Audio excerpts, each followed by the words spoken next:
大家好，欢迎观看居家101，我是阿杜。我们之前做过视频更换过电脑上的 M.2 SSD， 今天我们则是要扩充我这台电脑上的记忆体。不过我这边犯了2个错误，所以我把这次的经验分享出来，以防大家和我犯了一样的错误。我也会顺便把电池也换了。拆开的步骤基本上和更换 SSD 时是一样的，不过我们还是会过一次。那么就开始吧。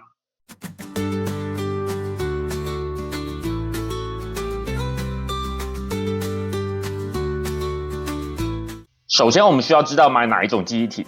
我們打開 BIOS， 每個電腦品牌 BIOS 的打開方法有可能會不一樣。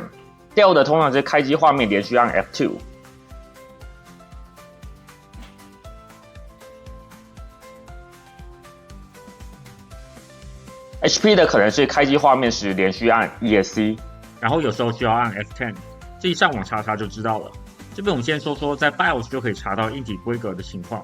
然後我們之後會補充一些 BIOS 查不到硬體規格情況時候可以使用的方法。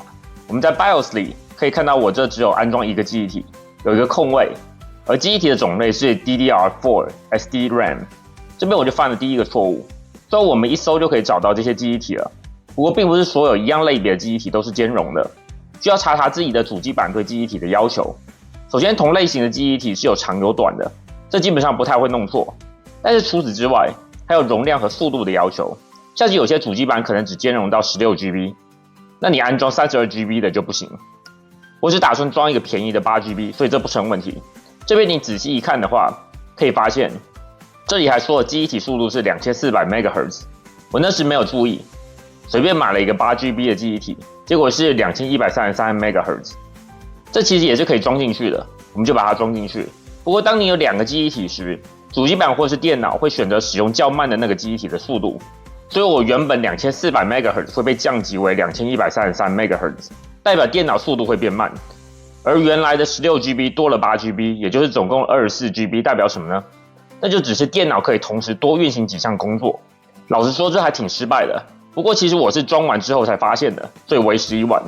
反正我也快淘汰這筆記本了，所以就算了。如果在 BIOS 查不到記憶體型號，我們可以用接下來的方法。首先我們可以看看工作管理員。在效能區可以看到記憶體，或是到裝置管理員找到記憶體，也可以到關於您的電腦看看硬件細節。但是這幾種方法在 BIOS 看不到的情況下，可能也看不到除了容量以外的資訊。這個時候在搜尋上打上 CMD， 開啟命令提示字元，打上 WMIC。Memory chip get manufactured capacity speed part number， 這顯示是858993452，這數字除以1024 3次的話會得到 8GB， 也就是我這台電腦有2個 8GB， 總共 16GB。這 part number 會顯示記憶體型號，我們可以上網找到。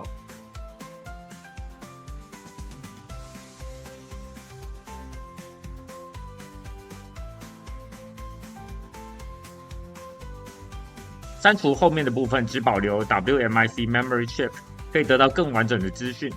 先前的命令只是挑了一部分較為有用的資訊來顯示，像是容量、生產商、速度以及型號。我們現在來示範安裝。我們將電腦拆開，和以前裝 SSD 時是一樣的方法。鬆開主機板背面的螺釘，把它掰開。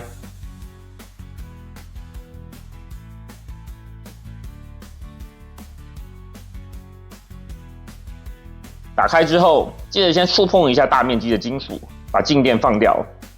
這邊我犯了第2個錯誤，也就是沒有拆下電池。在更換這些部件時，如果不拆下電池的話，其實都是有機會發生短路的，不過幾率並不高就是了。這邊我沒有拆電池，直接把記憶體換了。其實很多人也是這樣換的，就看你要不要保險一點。我們之後會示範更換電池，所以你也可以看看電池是怎麼樣拆的。記憶體就藏在這個黑色的片片下。我這是在2側，有些是上下交疊的。記憶體是有方向性的，方向不對的話是裝不進去的。45度角插進去之後，壓下去時2片金屬會卡上。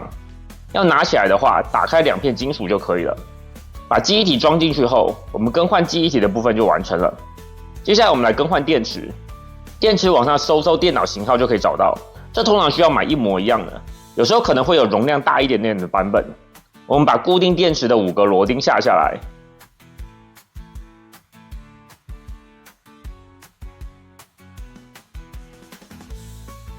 把排线拆掉，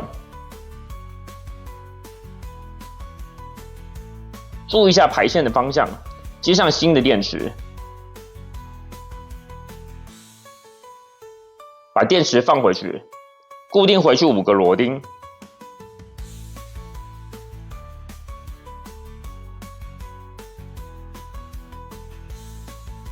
把笔记本外壳装回去。我们开机进 BIOS， 我们可以看到记忆体容量变多了，但速度变慢了。我其实到这时才发现这个问题。做这视频也是让各位注意，不要和我犯一样的错误。这样我们就完成啦。如果你觉得视频有帮助，请按赞、订阅并开小铃铛。我尽量更新各种居家建议，希望对大家有帮助。非常感谢，谢谢收看。居家101内容主要分为维修、维护、安装、升级、清洁以及产品使用的心得。希望各位以最少的经费来达到最高的生活品质。各位用不到这些技能自然是最好，但是如果遇到，希望视频能对你有帮助。谢谢。